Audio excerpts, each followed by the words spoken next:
validation, now I validate myself. Building inner strength, putting doubt up on the shelf. No more unnecessary drama, no more wasted time. Climbing higher constantly, making my own climb. Standing on higher ground, where excellence is found. My potential knows no bounds. Raising the bar, breaking ground. My network is my net worth. Choose your company wise. Surround yourself with eagles, not with sheep in disguise. Every interaction is a reflection of my brand. Quality over quantity, that's my personal command. Standing on higher ground, where excellence is found. My potential knows no bounds. Raising the bar, breaking ground. Whoa. I'm not just living, I'm manifesting my vision. Cutting through limitations with surgical precision. My expectations are my compass, my respect is my shield. To mediocrity and chaos, I will never yield.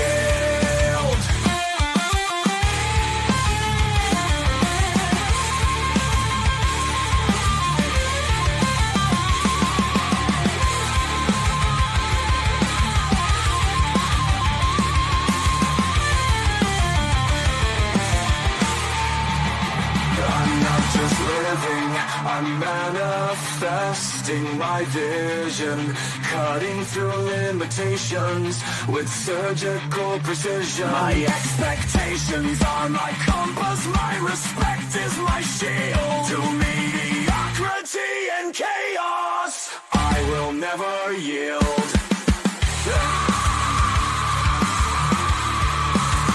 Standing on higher ground, where excellence is found. My potential knows no bounds. Raising the bar, breaking ground.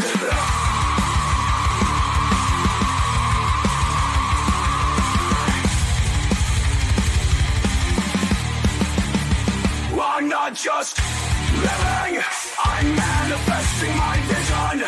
Cutting through limitations with surgical precision. My expectations are my compass, my respect is my shield. To mediocrity and chaos, I will never yield. How you doing, ladies and gentlemen? Welcome to This and That. I'm your host, Sander, and we talk about this, that, and everything in between. And today is going to be a very long night because we are going to be talking about all of the many things that Donald Trump has done in the last week. I told you guys that I was going to keep you guys updated.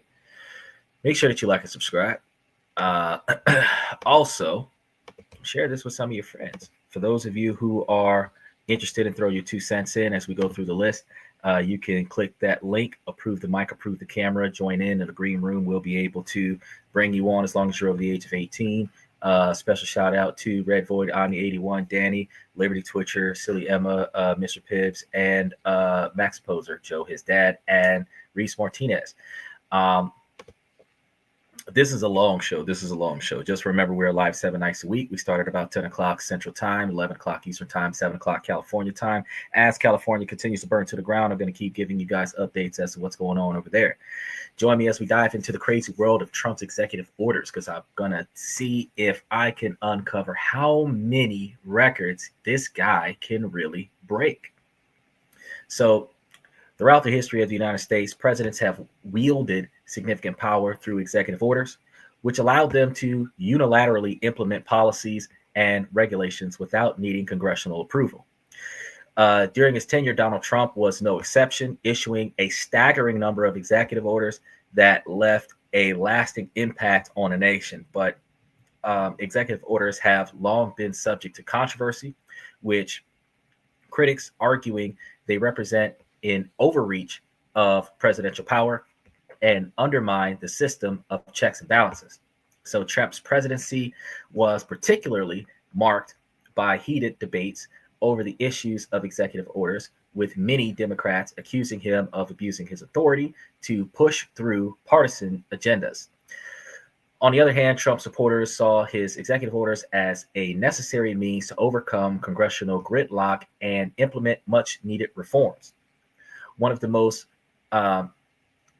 contentious aspects of Trump's executive orders was his tendency to use them to reverse or modify policies set by his predecessor, Barack Obama. This approach sparked concerns that Trump was engaging in a form of presidential whack-a-mole, where he would simply undo previous orders without providing adequate alternatives. However, Trump's defenders countered that his actions were necessary to correct what they saw as Obama's overreach and restore balance to the executive branch. The controversy surrounding Trump's executive orders also raised questions about their long-term impacts and the effects on American democracy. So some argue that his reliance on executive orders would set a dangerous precedent, eroding the separation of powers and paving the way for future presidents to rule by fiat. Okay.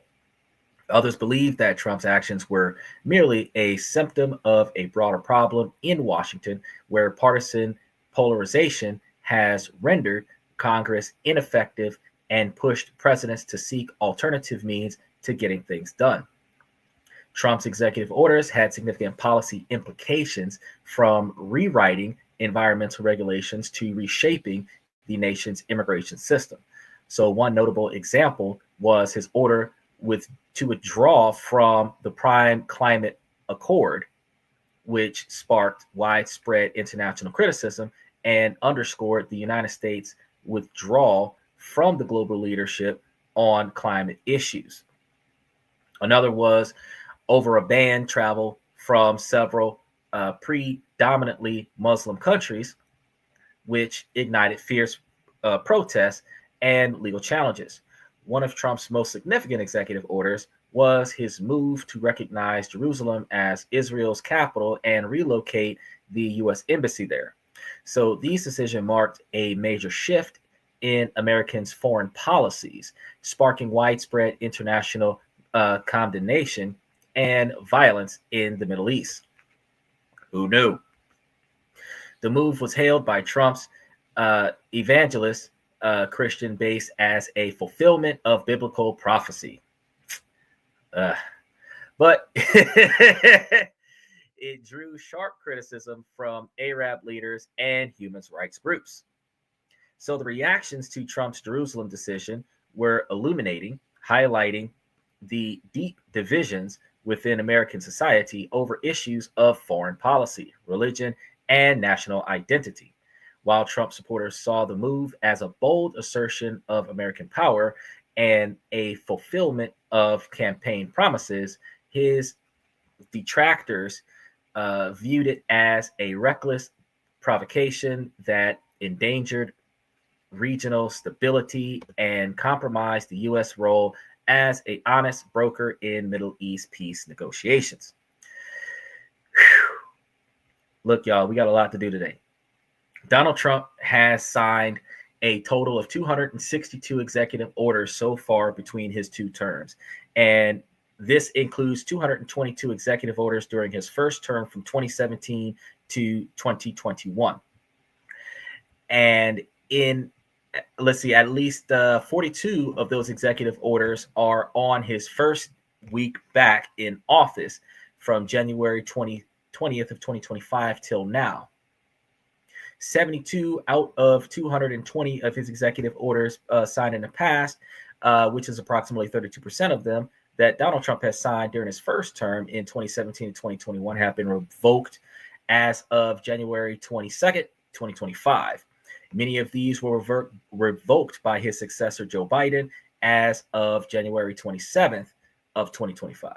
So President Donald Trump has signed an additional 26 executive orders since taking office for his second term on January 20th of 2025. So you can understand that there is a lot for us to talk about today. Make sure that you guys like and subscribe. Keep hitting that like button, mash them heart buttons. For those of you that are picking back at us from the shorts reels, because we got a lot of stuff to talk about. First one, we went over 9 of them last week, and we're going over most of the other 26.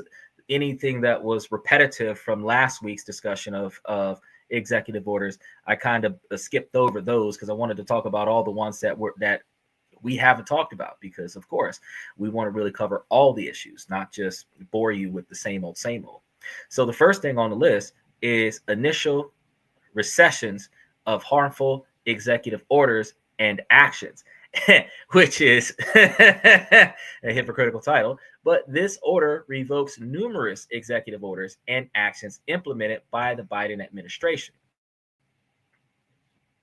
It's reconciles 78 Biden era executive orders, revokes executive order 13988, and preventing discrimination based on gender identity or sexual orientation. Reconciled in executive order 13985 on advancing racial equity, not equality, equity, and support for underserved communities. Revoking executive order 14091 on further advancing racial equity and support for underserved communities, and reconciling executive order 14069 on promoting pay equity and transparency on federal contracts. Now, as you go through these, you notice that they're almost the same, but one is about equality and the other one is about equity. Verbiage difference. Reconciling executive order 14694. I went through that one. Oh, no, there's another part of that one. Promoting pay equity and transparency on federal contracts, revoking executive order 14055 on non-displacement of qualified workers under the service contracts, and reconciling executive order 14099 on moving beyond COVID-19 vaccination requirements for federal workers, revoking another executive order 14020 on establishing the White House Gender Policy Council. That's going to be interesting to see. Reconciling executive order 14110 on safe, secure, and trustworthy development and use of artificial intelligence. Hopefully, we're going to be seeing that in the White House. Effectively reinstating several of Trump era's executive orders that had been revoked by Biden, including executive order 13950 on combating race and sex stereotypes. Why is it the man who's claimed to be Hitler is the man that is saying put a stop to race and sex stereotypes? I don't know. Maybe some people got the wrong idea about this man. This executive order signals a significant shift in the federal policies, particularly in areas related to diversity, equity, and inclusion programs, as well as various civil rights protections. The second one he did was restoring freedom of speech and ending federal censorship, prohibiting federal officers and taxpayers' resources from being used to abridge Americans' free speech rights, directing the Attorney General to investigate federal government activities over the past 4 years that may have violated free speech principles. That's going to be targeting TikTok, aiming to prevent government pressure on social media companies to moderate, deplatform, or suppress speech, which a lot of us who are on social media platforms like YouTube often experience that particular type of suppression based solely on the fact that we can't post the things that we want to post and still get monetized for it. There's a lot of times where our content gets demonetized. A lot of times our content gets flagged. A lot of times our content gets taken down, and we have to edit it and put it back up there, which takes the full totality of what we wanted to say and how we wanted to say it completely out of context, just so that we can meet censorship guidelines in order to post our stuff on social media platforms.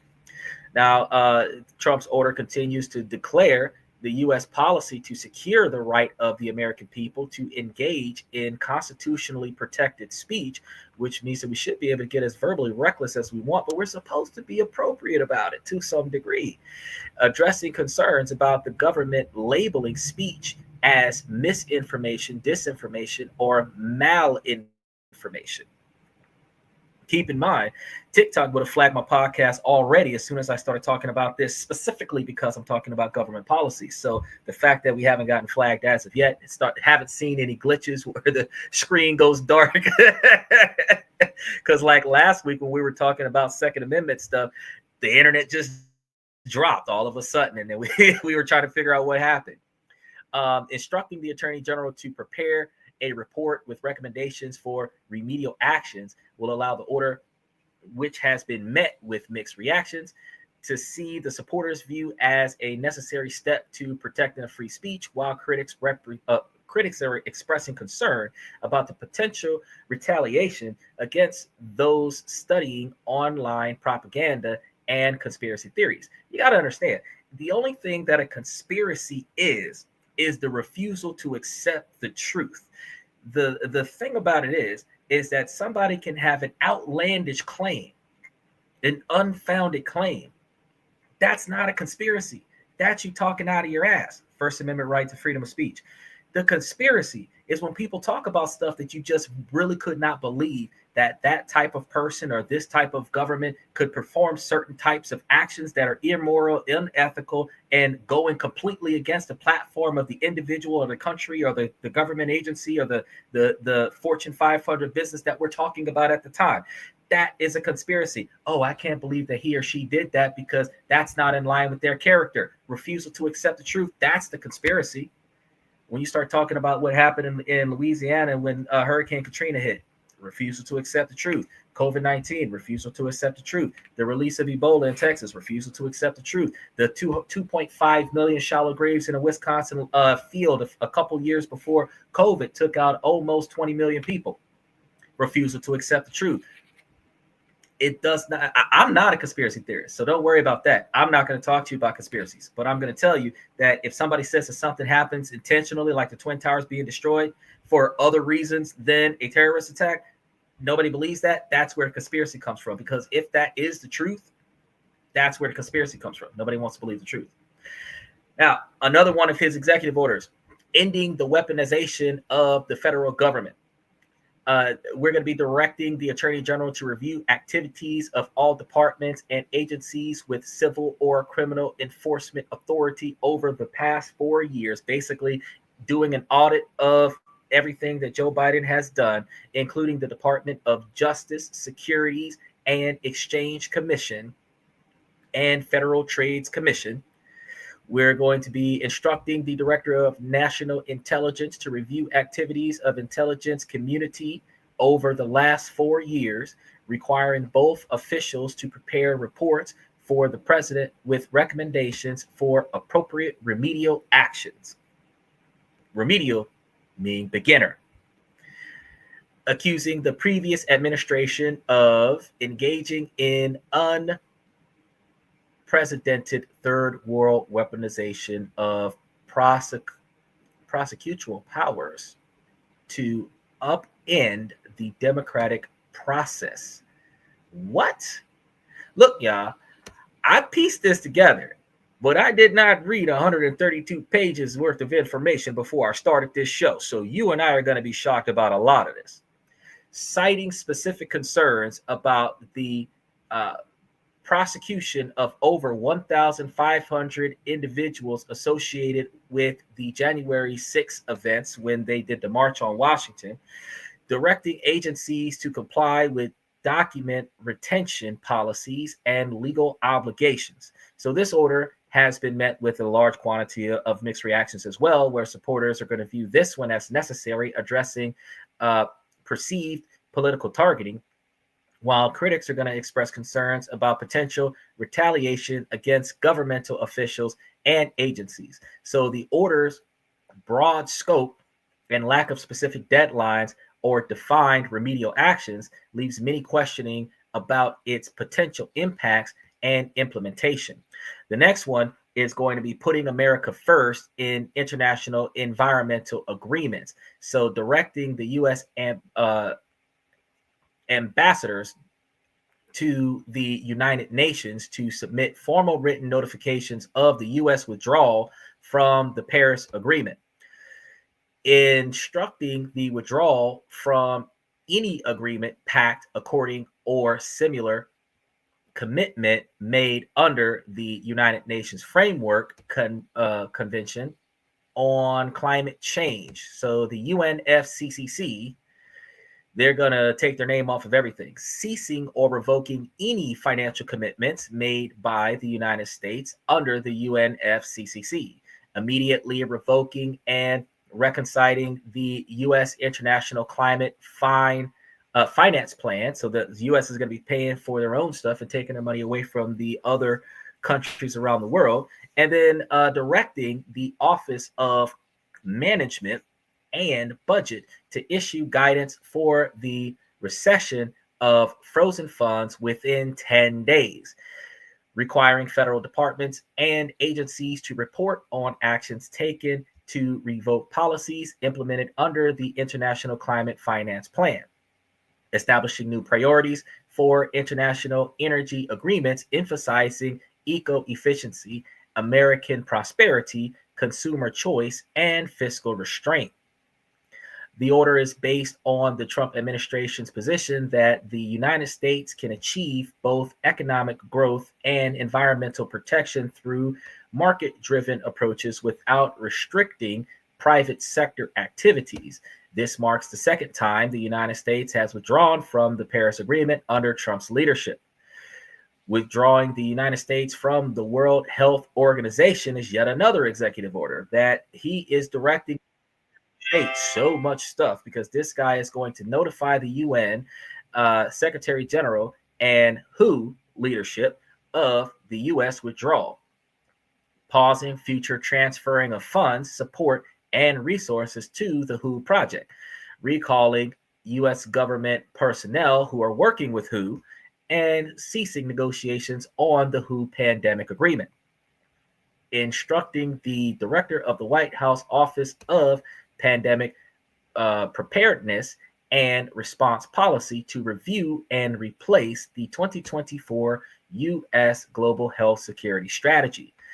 The order cites several reasons for withdrawing, including WHO's mishandling of the COVID-19 pandemic, failure to adopt urgently needed reforms, and political interference by member states. Unfairly onerous payments demanded from the U.S. states was also another thing that we were talking about, or Trump was talking about, are reasons why we're pulling out. And when they're saying unfairly onerous payments, they're basically saying the U.S. is paying for everybody else. So this is going to mark the second time that Trump has ordered U.S. withdrawal from also the WHO, because within the first attempt in July of 2020, reversed by President Biden in January 2021, the current withdrawal will take effect January 22nd, 2026, 1 year after the formal notification. The discussion has significant implications. It may undermine the U.S.'s standing as a global health leader, as 157th in healthcare. The CDC will lose access to global data provided by WHO, and WHO will lose the largest financial supporter, affecting its ability to address major health crises. The legitimacy of the unilateral withdrawal without congressional approval has been questioned by some experts, and the move has been met with concerns from public health experts who regret from the WHO officials And these guys are going to be sadly upset because the U.S. pays a lot of money for stuff that we very rarely get to experience. The next thing was restoring accountability to policy influencing positions within the federal workforce. That is the name of the executive order. They got some names for these executive orders. Reinstating a modified version of the 2020 Schedule F order, now called Schedule Policy/Career, targeting federal employees in positions of a confidential policy determining, policy making, or policy advocating character, aiming to increase presidential control over the federal workforce by making it easier to dismiss employees in policy influencing positions, which means Donald Trump can fire you if you don't agree with his policies. Instructing the Office of Personnel Management to reconcile changes made by the Biden administration, April 2024, rule that strengthened protection for career federal employees, requiring the director of the Office of Personnel Management to recommend which positions should be placed in schedule policy/careers, limiting the rights of schedule policy/careers employees to challenge termination and other personnel actions. The order has faced immediate legal challenges because the National Treasury Employees Union filed a lawsuit on January 20th, 2025, seeking to enjoy the order. Critics argue that the order politicizes the civil service and could result in career officials being ousted for political motives. Concerns have been raised about potential violations of federal employees' procedural due process rights and the Administrative Procedure Act.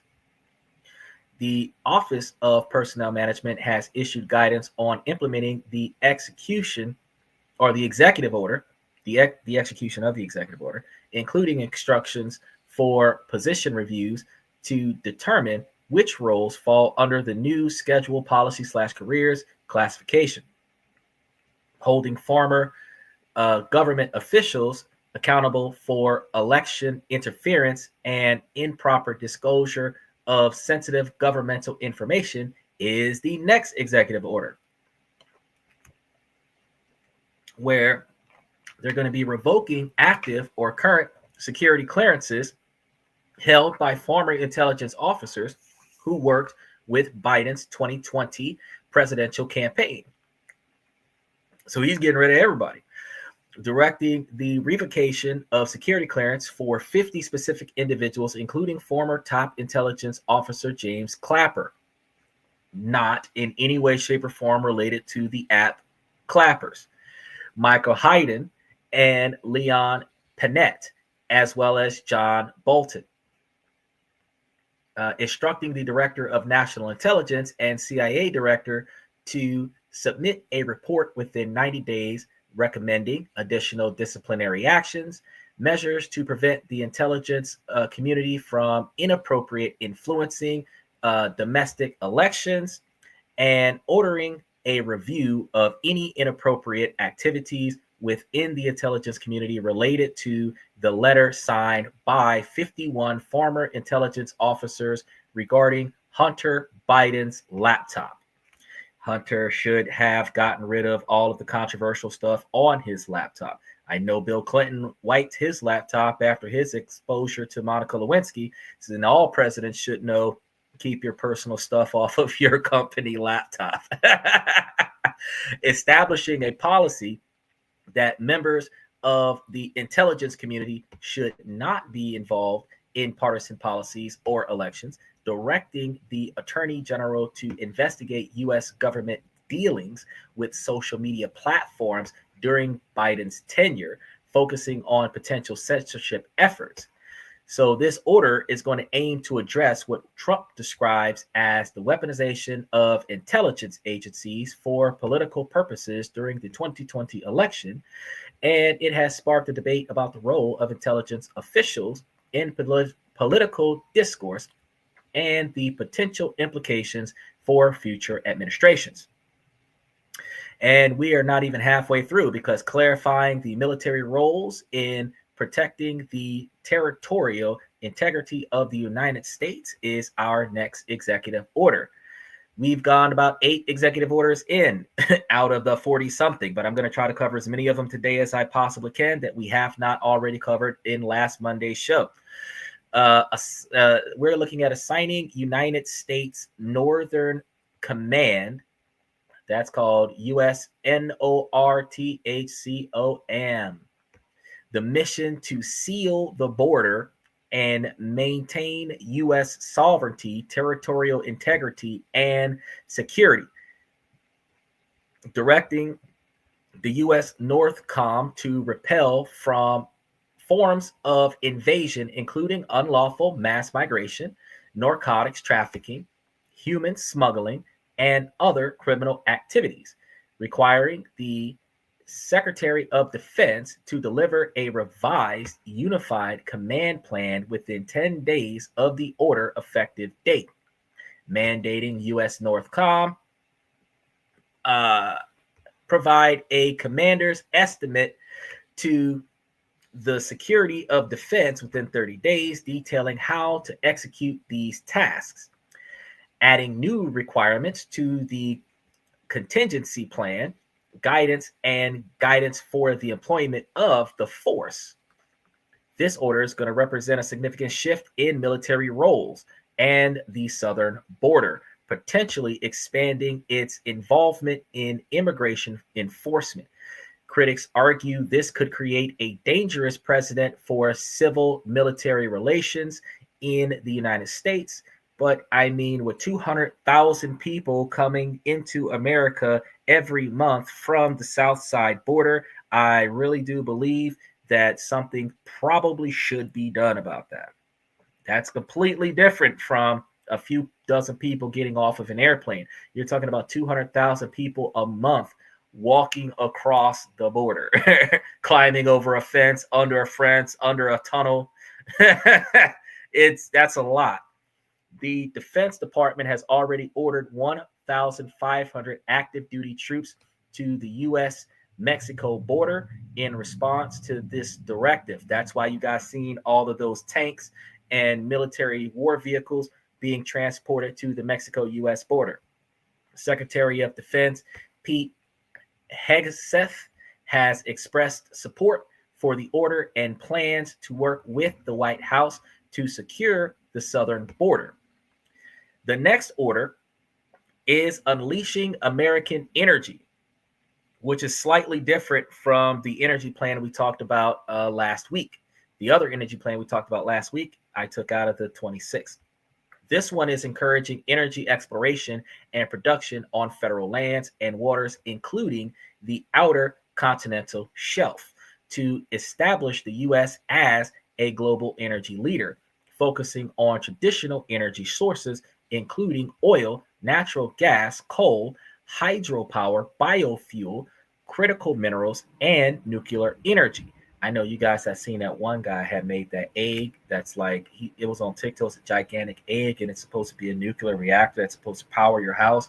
Like, I don't know how that's going to work, but I want to get one of those. If I could put me a nice little egg in the middle of my house and it just powered my entire house and I don't have to pay my light bill, that's a good deal. But this type of innovation is because that thing, if it's just going to power by radius, it's going to power my electric vehicle. I don't even have to plug it up to the building. I could just park it near the house, and then everything near the house is fully charged. It's a nuclear reactor, so if the kids knock it over, then the whole neighborhood blows up. But, whatever. The sacrifices we make for convenience. Eliminating the electric vehicle mandate is going to be the next thing that this executive board is going to do, and that's going to favor Elon Musk. And this is going to be removing subsidies or incentives for purchasing electric vehicles. So the government is no longer going to be giving us that $7,400 discount towards that $130,000 Cybertruck that originally was priced at $70,000, but they upped the price an extra 20 grand and charged you an extra 25 grand plus taxes to get it now with the Foundation Series emblem on the side of the truck, with the front fender falling off, back trunk bending up, vehicle rusting up. Just saying, still doesn't have the autopilot feature in it, but they put the autopilot feature into the Tesla Taxi that is $30,000, which is technically the value of the taxes of the Cybertruck, and still looks like it has the 30 times rolled steel design without the bulletproof glass.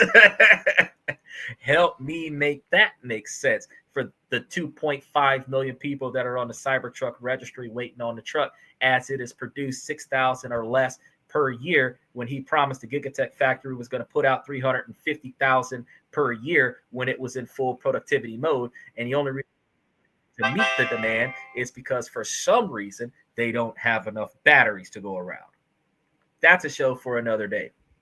The other thing that is going to be doing, this executive order, is reducing the regulations on consumption of consumer appliances such as light bulbs, dishwashers, washing machines, gas stoves, water heaters, toilets, and shower heads, directing federal agency heads to review, revise, and reconcile existing regulations that potentially burden domestic energy resource development, ending all activity programs and operation associated with the American Climate Corps, pausing leases and permitting for both offshore and onshore wind projection pending a comprehensive review.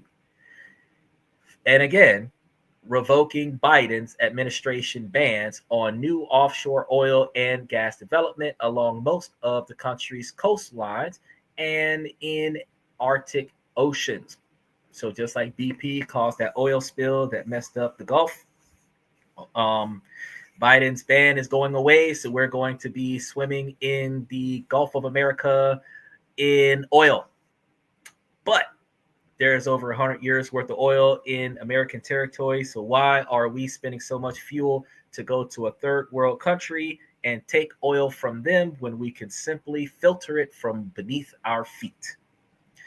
The order aims to promote American energy dominance, creating jobs, strengthening supply chains, and prioritizing traditional energy sources over renewable alternatives.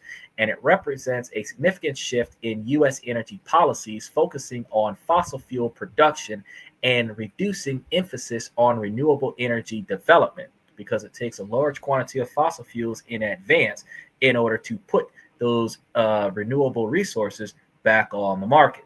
Nobody thinks about that. A Tesla battery takes, 10 years worth of carbon emissions to create? And the Tesla battery could last you 20 years if the average American didn't crash their car inside of 3 years. So it costs you 10 years of environmental pollution for a car that's going to last you about 1 to 2 years before somebody crashes it, and then you got to go buy another one, provided that it doesn't catch on fire and burn to the ground if it ever were to flood again in Florida. For everyone who owned an electric vehicle and didn't think, put it on the second floor. Yeah.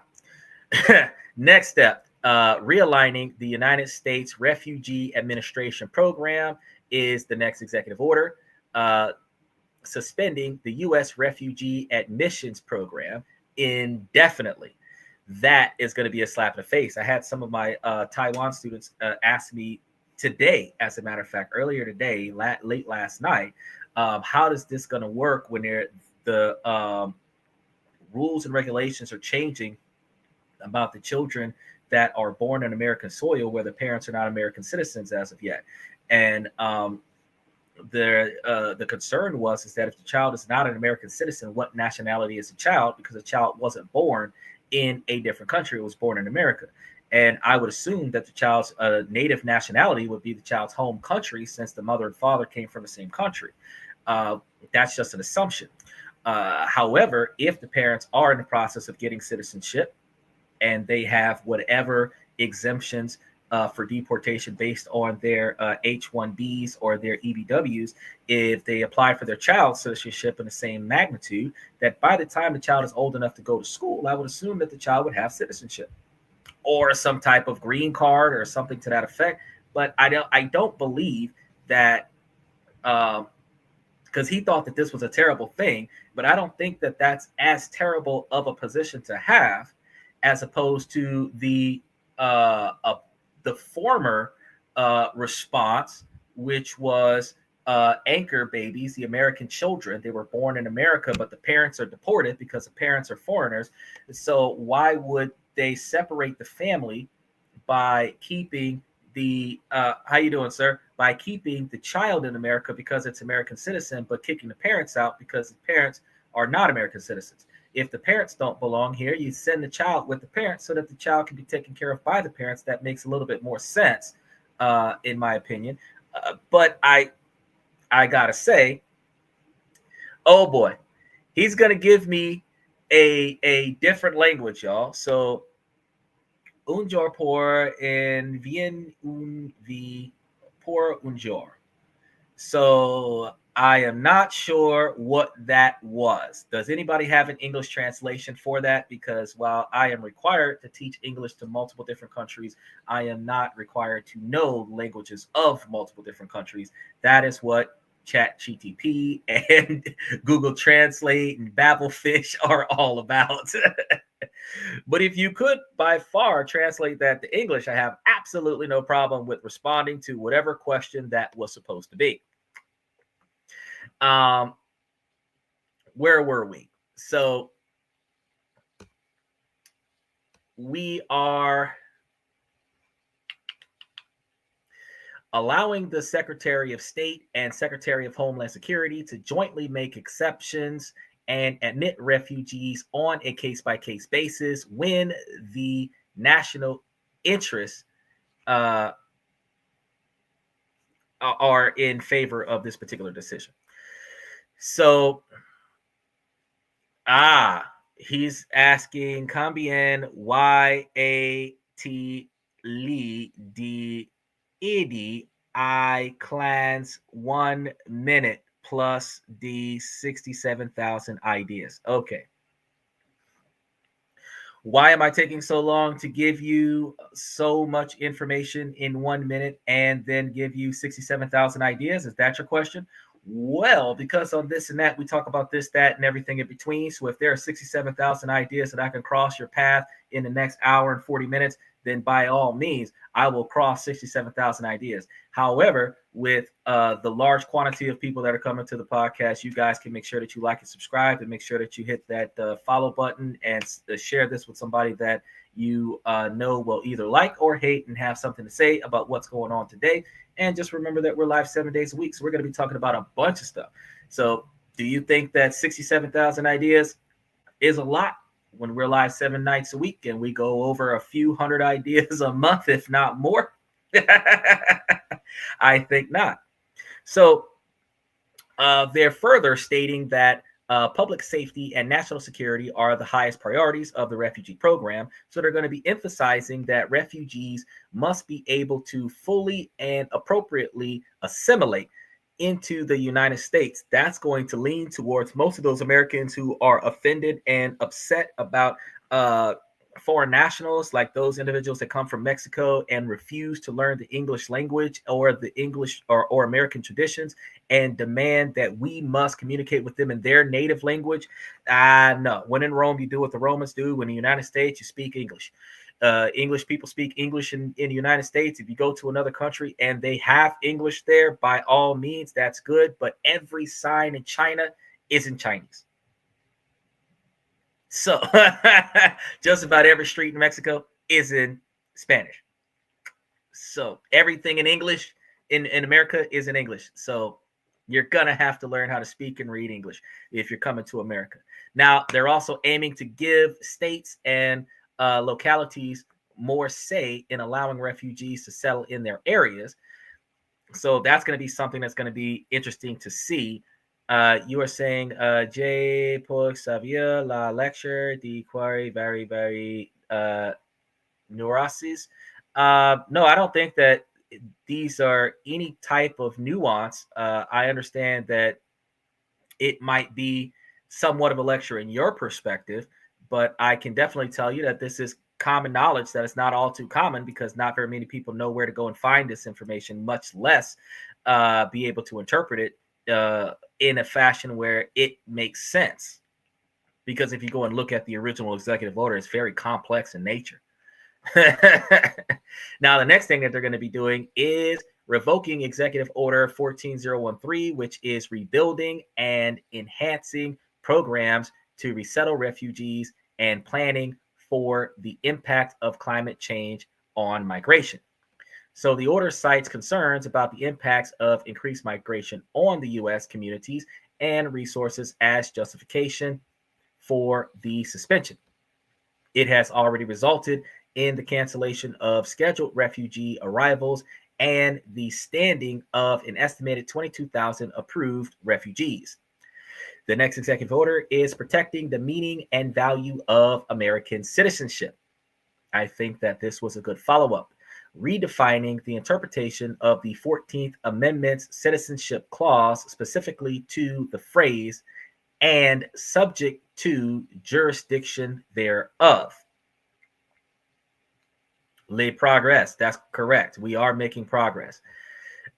Denying automatic U.S. citizenship to children born in the United States under two circumstances: when the mother is unlawfully present in the U.S. and the father is neither U.S. nor a lawful permanent resident at the time of birth; when the mother is the U.S. in the U.S. temporarily, like a student visa, work visa, or tourist visa, and the father is neither a U.S. citizen nor a lawful permanent resident at the time of birth. Prohibiting U.S. government departments and agencies from issuing or accepting documents regarding or recognizing U.S. citizenship for individuals born under these circumstances, and applying the new policy to children born on or after February 19th, 2025, 30 days after the order is issued. Not applying retroactively to individuals born before the effective date. The executive order has faced immediate legal challenges because we're going to have multiple lawsuits that have been filed by civil rights organizations, state attorney generals, and immigration rights groups.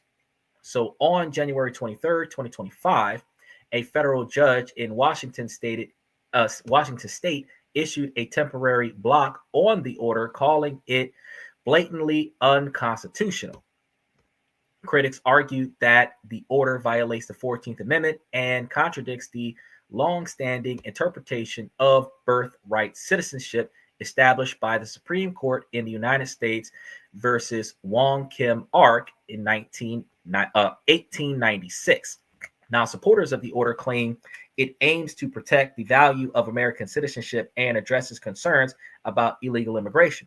My concern about this particular scenario is, as I said before, if you keep things the way it was, the child has a right to be in the country because the child was born in the country, but the parents do not.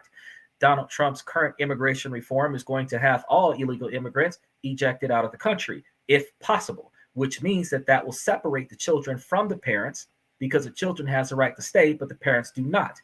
If the children and the parents are not equivalently American citizens in some way, shape, or form, then the entire family leaves together, which makes a lot more sense than separating the family.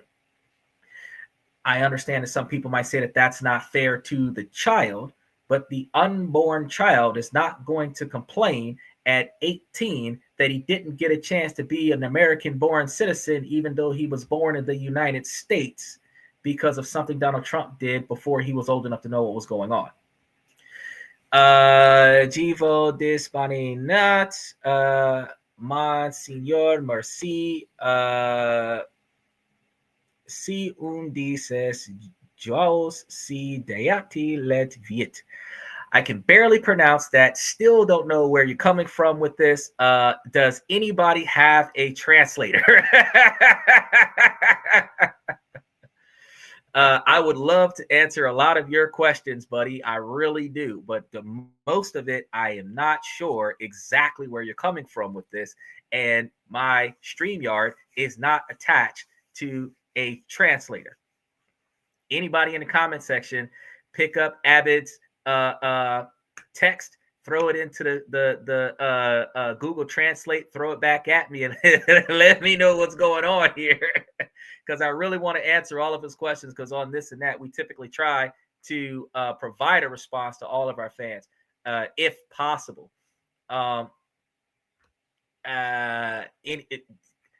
Yeah, that's pretty much the best I can tell you. If you could take it and put it into a translator and then copy and paste it into the comment section, then you can put it in English, and then I can give you a very, very, very effective response to the questions and comments that you have. And you could take my comments and then you could put them back into the translator, because I know that they got those earbuds that you guys can use that takes what I'm saying and translate it into your language. So, we've got to utilize AI to our advantage. Now, as he's working on translating some of the stuff that he's got to say so that I can help him fully understand where we're going with this, because I respect everybody's opinion and I want to make sure that everybody's informed, I will continue forward, but I will redirect back to Abed's information as soon as he's able to translate for me. Now, securing our borders, and this is going to be the 12th order that we're going to touch on today. And this one is establishing a physical wall and other barriers along the U.S.-Mexico border, which is basically bringing back Donald Trump's original order for building that wall in Mexico and having all the Mexican people build it right before he kicks everybody out of Mexico.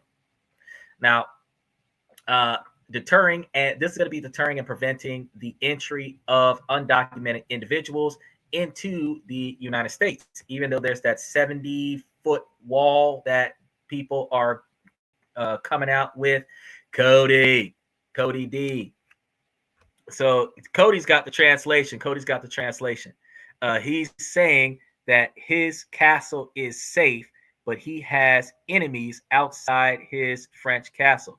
Oh, well, that's like the American way, because the castle doctrine, our house is safe until law enforcement comes and starts kicking off mess. So,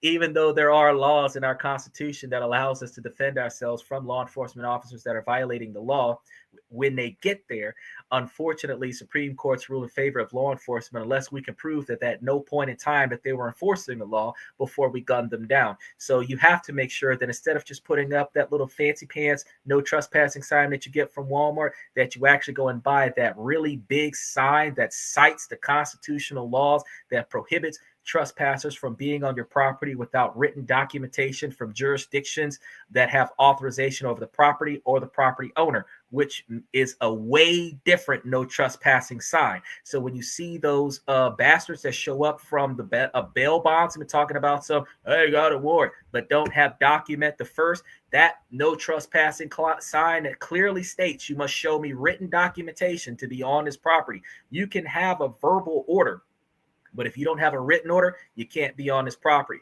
and we will defend this property with lethal force. That has to be the understanding. So maybe two signs need to be posted right outside of the next. One that says no trespassing without written documentation, and the other one says trespassing without written documentation will cause you to get shot. That's how you protect your house. We did a show about that once before as well. Cody says that was not the accurate translation. Well, he has an obligation to translate, because while I definitely have no problem with providing you guys with the information that you need, if you've got questions and comments, I have to go back into the comment section after the show and find your comments and then translate them and then find you, tag you from the show, and send you the responses that you need, which I have no problem with doing. He says, "Do la do for machu." You killing me, bro. You killing me. So make sure that you guys like and subscribe while we're running through this. So they're going to be deterring and preventing the entry of the undocumented people into the United States. They're going to be detaining and promptly removing individuals apprehended for violating federal or state laws. And then they're pursuing criminal charges against undocumented migrants and those who facilitate their unlawful presence. They're going to be ending the practice of catch and release, which is something that you all should have started doing after college. because catch and release only works in fraternities. If you're utilizing catch and release after you got outside of college, you are not in the right mindset. He says English noblemen will never be as great as French. I respect that. Now, they're going to be enacting federal-state partnership to enforce immigration policies and deploying sufficient personnel to achieve complete operational control of the U.S. border. They're terminating parole programs for Cubans, Haitians, Nicaraguans, and Venezuelans. So everybody that went on parole, y'all gonna be up a creek without a paddle. They're implementing advanced vetting techniques and biometric scanning for all individuals encountered by DHS. So that means that y'all are going to be in that Terminator style scenario where they're going to be scanning your face. You're going to have to stick your tongue on this thing, and it's going to take your DNA, and it's going to let you know if you're good or not. And if you're not, they're going to blast you. He said, no more tomatoes and tacos. Welcome back, Cody. Put you guys up there. Special thanks to all y'all. Hold on, I gotta throw special thanks to all these countries that's watching us right now. Let me give y'all a special shout out for all y'all that's up there.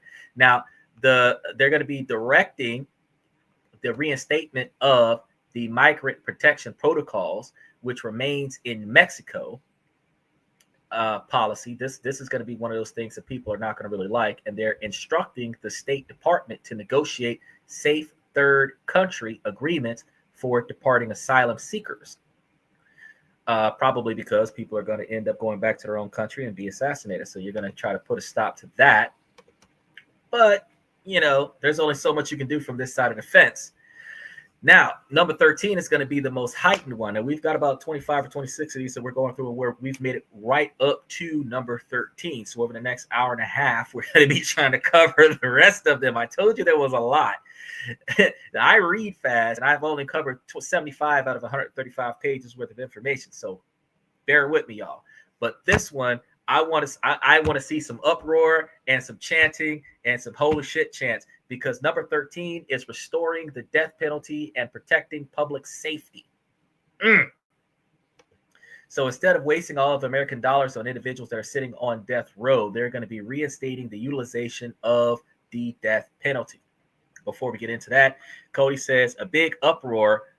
What the uproar? Where the live go? Lil Wayne 543. What the F though? Hey, you're in real time with me though. Don't worry. So they're directing the U.S. Attorney General to pursue the death penalty for all criminals deemed serve enough to warrant it. So everybody that's on death row will be put to death. Now, I can only imagine with the several 100,000 to several million individuals that's been sitting on death row for the longest period of time, that it is going to be the longest line of executions that are going to happen in the shortest period of time. And they're not going to be able to use the electric chair, because that's going to take a very huge impact on the grid. So they're probably going to have to utilize things like lynching and lethal injection and asphyxiation and drowning and other such Big Brother style, First 48 style, interrogation style tactics to put an end to some of these guys, unless they're going to use the traditional World War I 21 gun salute, where they're going to execute them by shooting. It would be too much on the grid. It would be too much on the grid. So, hey, if you line up a few 100,000 people and you just start shooting, it'll be the reverse of what should have happened when you had the March on Washington, where nobody took a shot. This time, nobody's going to run and everybody's going to be shooting. Mow them down. Now, I got to tell you guys, now me and Mr. Pips were talking about this about 7 or 8 months ago, and I said, instead of taking all those guys on death row and like wasting all of our American resources to eliminate them, that we should instead take all those guys from death row and like drop them off into enemy territory and let them just figure it out over there. Because if they survive, they're free. If they don't survive, we don't waste our resources. It's almost like a Suicide Squad, just on a mass scale. I just feel like that would be more beneficial for us.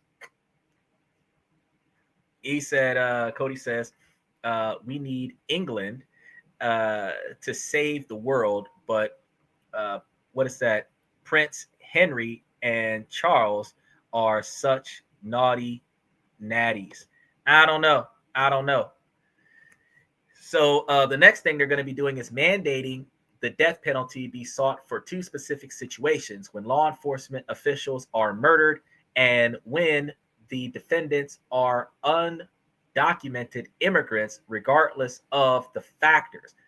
What? So everybody else is going to hang out? He ain't making much change.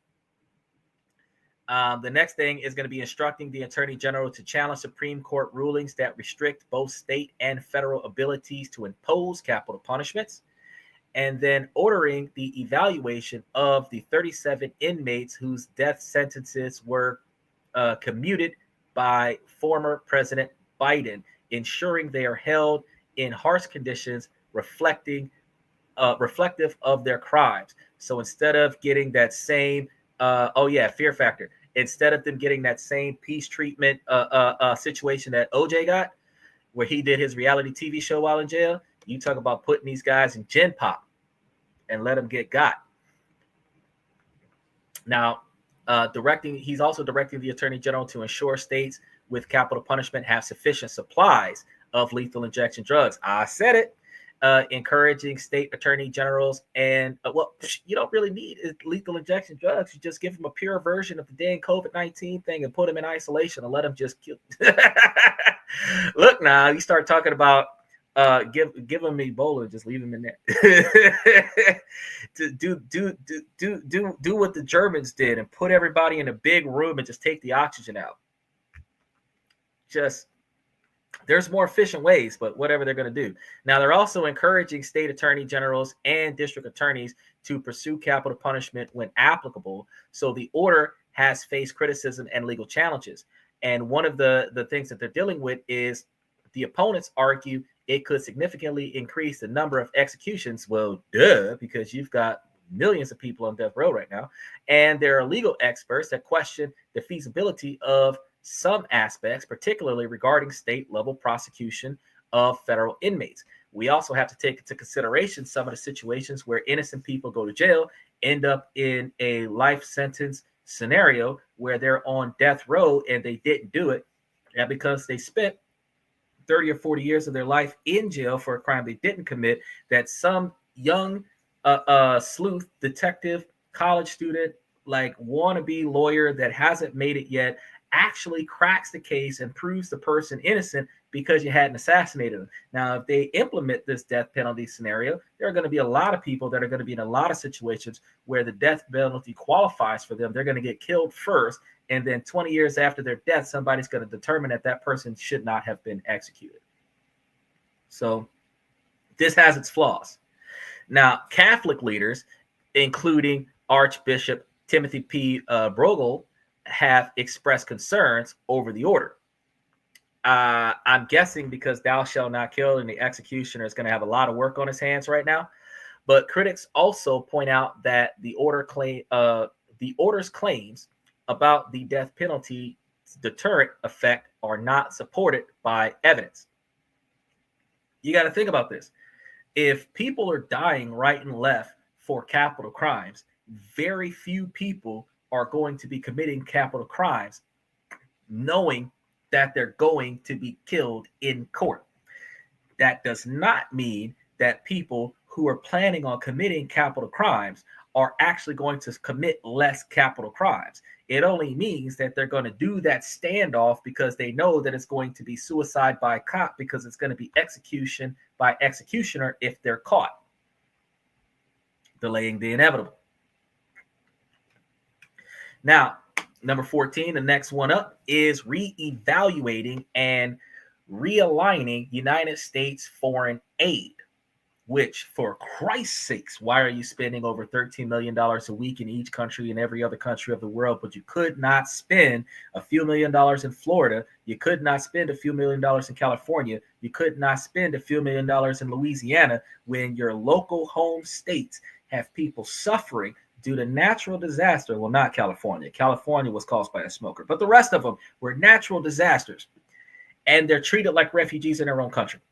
So they're implementing a 90-day pause on almost all foreign assistance obligations and disbursements, directing an immediate review of all foreign aid programs to ensure alignment with Trump's foreign policy agenda, and then requiring the State Department to issue stop work orders for existing foreign assistance awards, suspending new obligations, disbursements, and review processes for foreign aid proposals, establishing exceptions for foreign military finance for Israel and Europe, emergency food assistance, salary and administrative expenses for U.S. direct hiring employees, contractors, and local staff, mandating the development of appropriate review standards by February 28, 2025, requiring a comprehensive report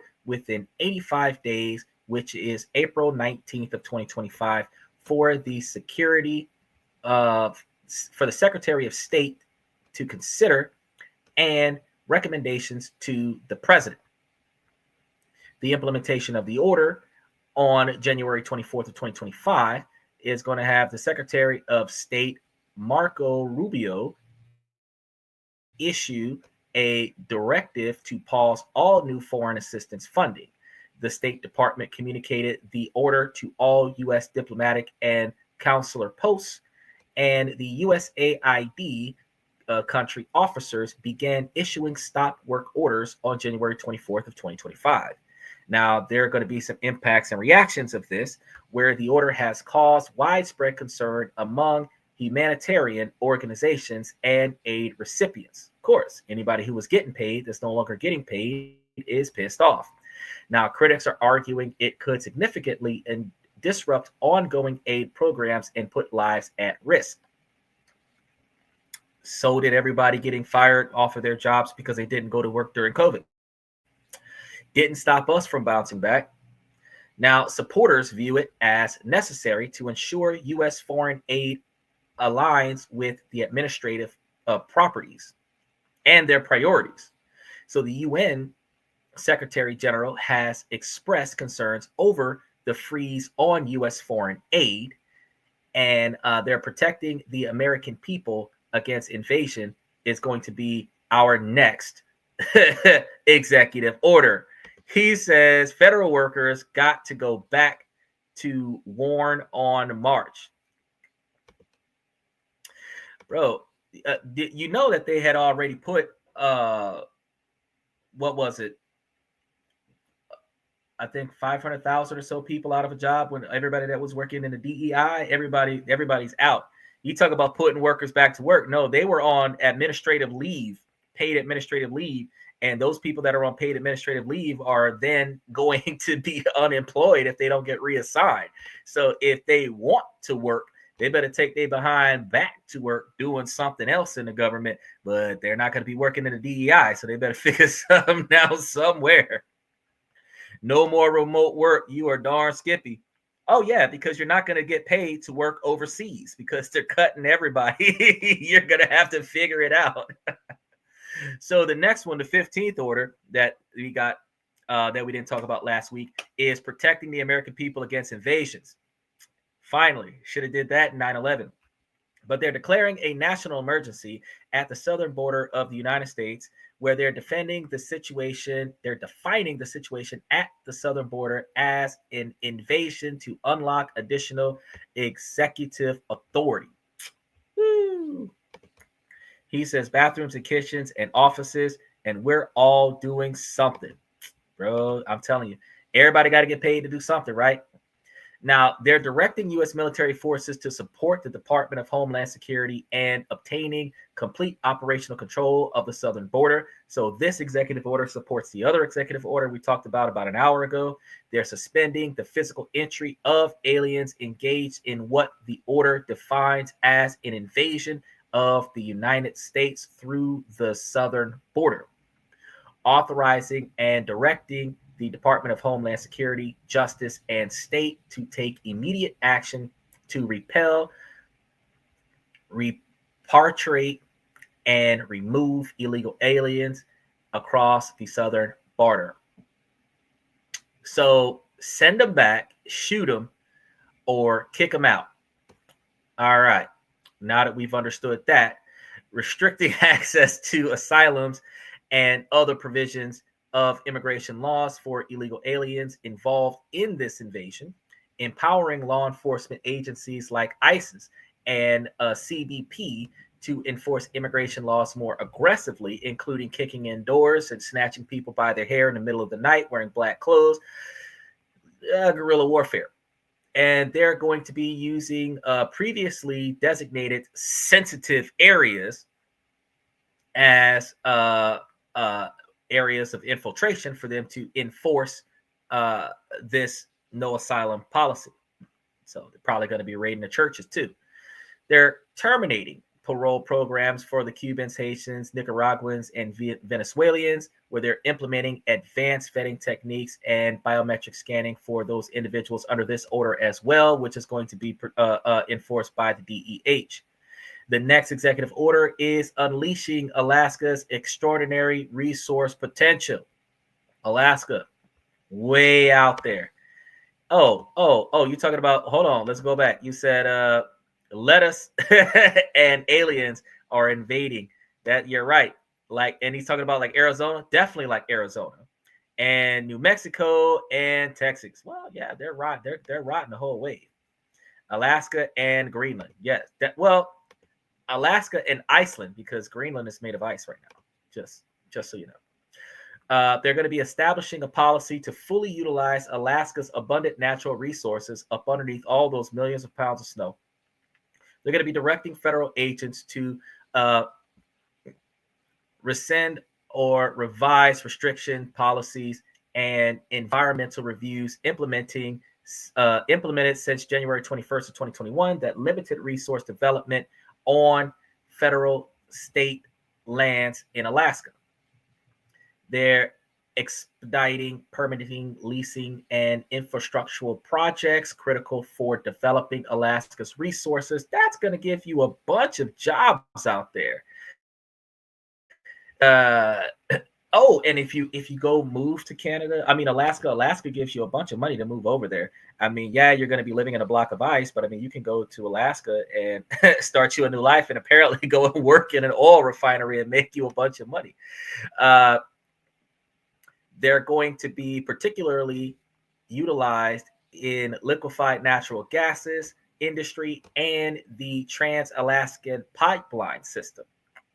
So we're initiating a new lease and permitting in the Arctic National Wildlife Refuge and the National Petroleum Reserve in Alaska. They are prioritizing the development of Alaska's LNG potential, including permitting necessary pipeline and export infrastructure, digging holes under Canada that Mexicans might use to get into the border from the north. Just throwing it out there. It's why Joe got upset at the inauguration. Yeah, I'm pretty sure that he got pissed off at the inauguration because of everything Joe did. He's like, nope, your 4 years meant nothing to this country. That's a slap in the face. Make sure you guys like and subscribe as y'all are popping in and hanging out. They're facilitating development of a road from King Cove to Cold Bay. I'm assuming that's a long behind road. They're reinstating the Trump administration's approval of the Ambler Road and revoking the application of the 2000 roadless rule in Alaska. meaning that y'all are no longer snowboarding out there. Y'all are going to be driving on streets. This is potentially opening up over 9 million acres of Tongass National Forest for logging.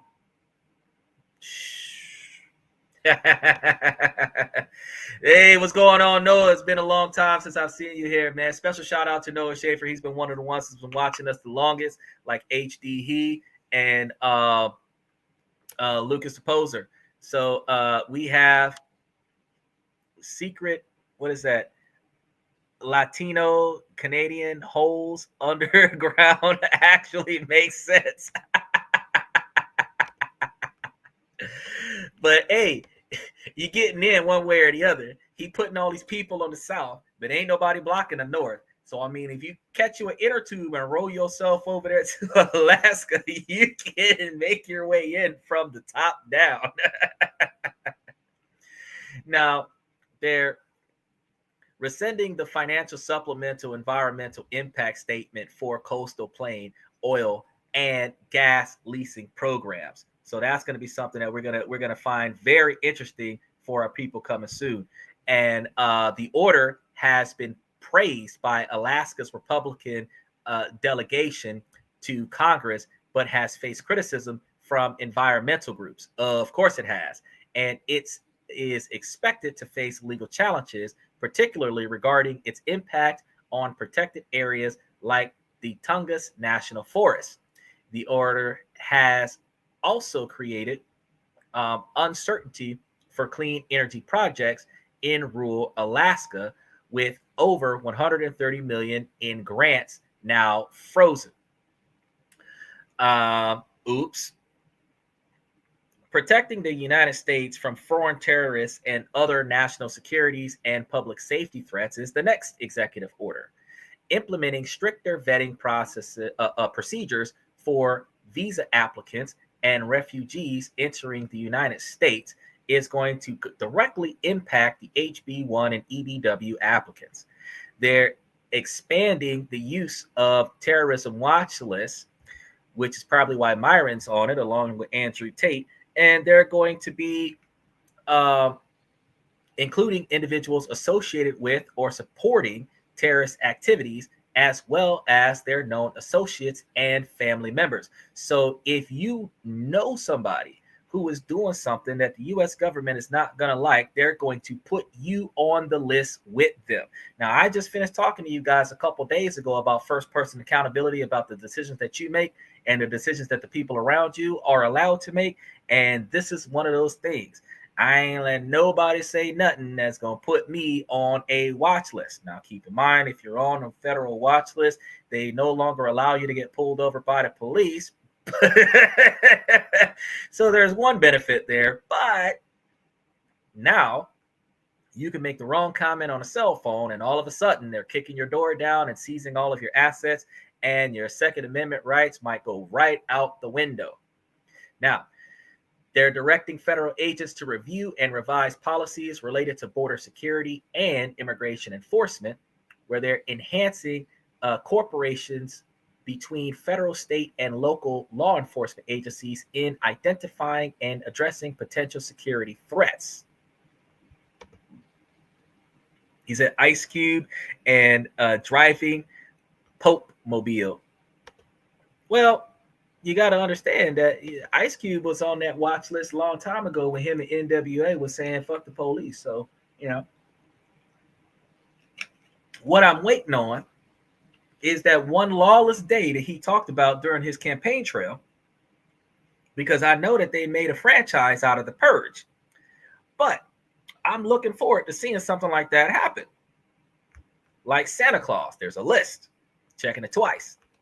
Now, the next thing is prioritizing the removal of individuals who pose a threat to national security or public safety. They are suspending entry of certain foreign nationals from countries deemed to be of concern. He said, Mega America US. Well, you're not committing a crime if you're wearing a MAGA hat.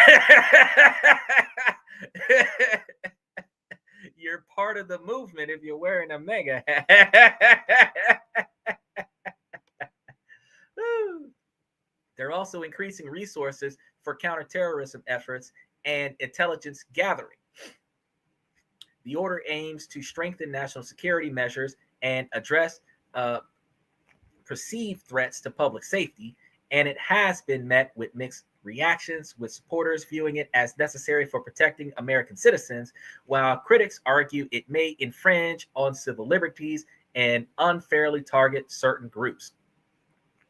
Now, I'm just going to throw it out here that I'm one of those groups that have been unfairly targeted for a large majority of our history, and I can tell you firsthand, it doesn't matter. You will be okay. No matter how much they marginalize you, you can still succeed. And if you make enough money, they forget that they're supposed to be marginalizing you because they're either profiting from you or profiting with you.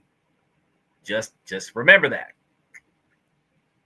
Now, the 18th executive order they had was America's first policy directive to the Secretary of State. They're directing the Secretary of State to issue guidance aligning the state's department policies, programs, personnel, and operations within American first foreign policy, emphasizing that U.S. foreign policy should champion core American interests and prioritize American citizens, potentially reinstating aspects of the previous Trump administration where they had the Buy American, Hire American policies, which could lead to increased scrutiny of employment-based visas, barriers for U.S. businesses hiring foreign workers, focus on increased wage requirements, potentially impact small business, nonprofits, and foreign graduates of U.S. institutions, and possibly affecting economic growth and prosperity by creating challenges for businesses seeking to bring in foreign talent, implementing the order immediately upon signing. Whoo! Now, the 19th order. The 19th order is very, very... Look, he said filibuster. He said filibuster. I don't know what to tell you, bro. Like, they're going to town. I said that there was going to be a lot of stuff that got changed and a lot of stuff was going to go to the wind, but 47 executive orders, and this is just the 26 of them that happened over the past 7 days. I talked about like 9 or 10 of them that happened the day that it was happening on Monday. And I'm pretty sure that I'm missing out on like 10 or 15 more of them. But yeah, they are doing a lot. He said no more pesos from the gringos. We out of money. Well, you know, the gringo, didn't they kick us out of Mexico because US dollars was causing too much inflation in their country? So American citizens that went there on a visa, on a passport to show up in their country on vacation was kicked out of the country because they were spending American dollars in Mexico, and the American dollar is worth more than a peso by far. I think 100 to 1 or 1,000 to 1, something to that effect. And you throw down a dollar and they ain't got no change. See, me, I would have went to a bank. I would have dropped my money in a bank, and then I would have got out some change. You know, you go to Mexico with $100, you're rich. But not too many people thought about that because you just drive over there. You need gas. You're going to pull money out of your pocket and try it that way. Now, the next one is establishing and implementing the President's Department of Government Efficiencies. So he's renaming the United States Digital Service, USDS, to the United States Dodge Service, which will be housed within the executive office of the president. So he is implementing Dodge. Now, that's a NASDAQ acronym for the Dodge dealership. I don't think they're the same company, but it's the same acronyms. However, I thought that was interesting. Cody says, other way around that, $1 and make a peso. Well, yeah, if you flip $1 into a peso, then you can get out there and make it rain with pesos, bro. But it's better to make it rain in Mexico with pesos than to try to make it rain in America with dollars.